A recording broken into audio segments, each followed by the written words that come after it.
Bismillahirrahmanirrahim. Assalamualaikum warahmatullahi wabarakatuh.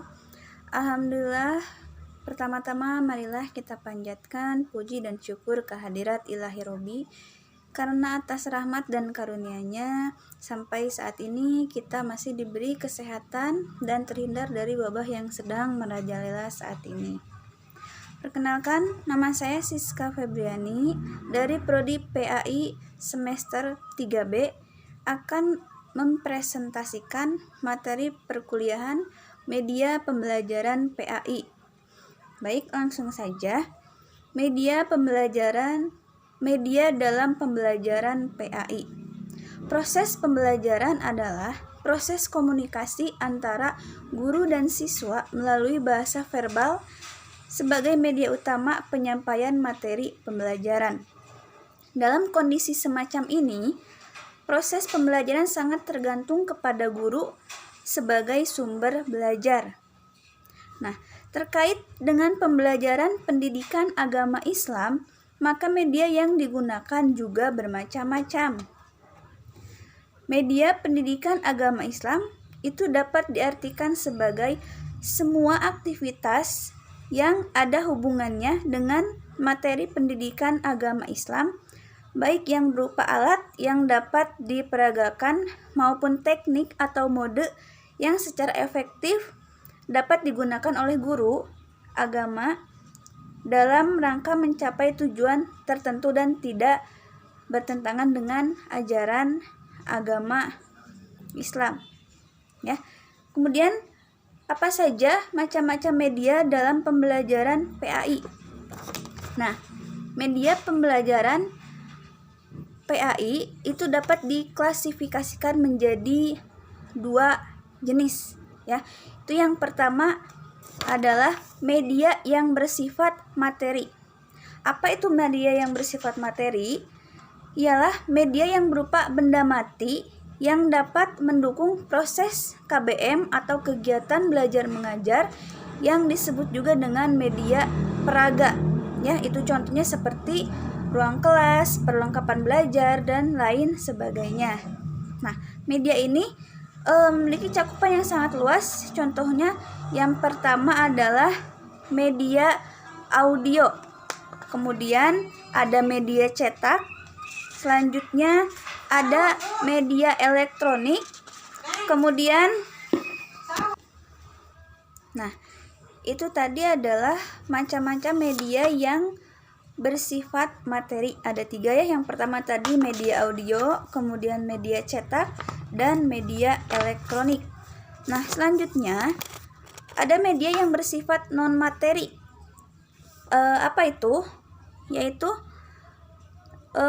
media pendidikan yang memiliki sifat yang abstrak dan hanya dapat diwujudkan melalui perbuatan atau tingkah laku seorang pendidik terhadap anak didiknya. Jadi ini lebih ke tingkah laku, ya.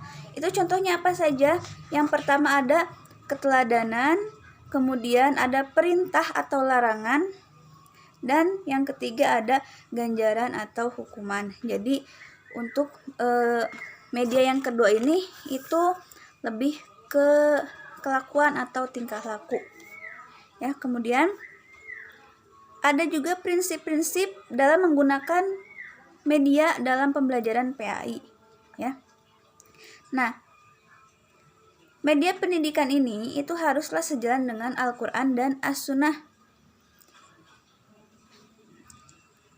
Kemudian prinsip-prinsip yang dijadikan dasar dalam pengembangan atau penggalian kesejahteraan manusia di dunia ini, yaitu adalah sesuai dengan sabda Rasul yang artinya, mudahkanlah, jangan engkau persulit, berilah kabar-kabar yang menggembirakan, dan jangan sekali-kali engkau memberikan kabar-kabar yang menyusahkan, sehingga mereka lari menjauhkan diri darimu. Saling taatlah kamu dan jangan berselisih yang dapat merenggangkan kamu. Ya, sumbernya itu adalah Al-Hadis. Nah, kemudian media pendidikan Islam itu harus berdasarkan kepada 2 prinsip.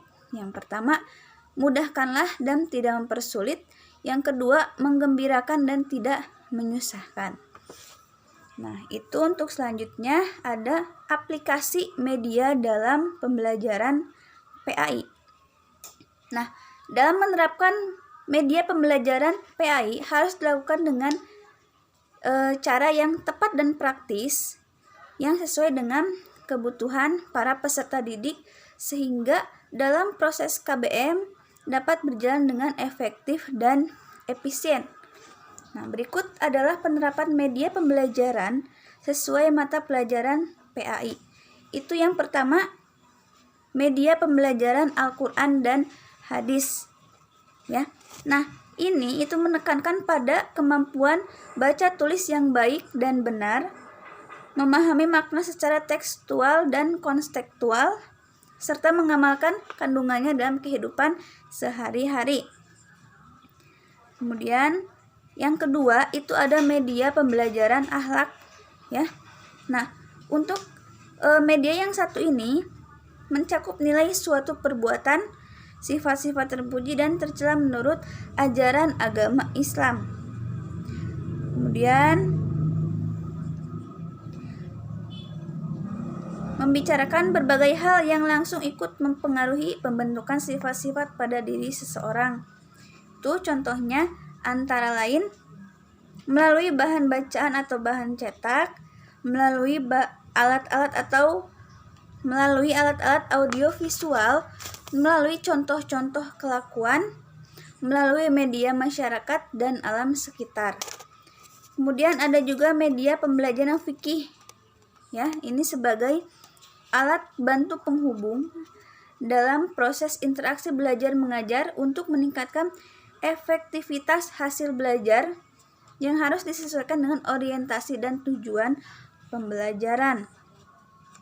Contohnya ini media yang sering digunakan adalah media bahan cetakan seperti buku bacaan, koran, majalah, dan sebagainya. Kemudian yang selanjutnya ada media pembelajaran sejarah kebudayaan Islam. Nah,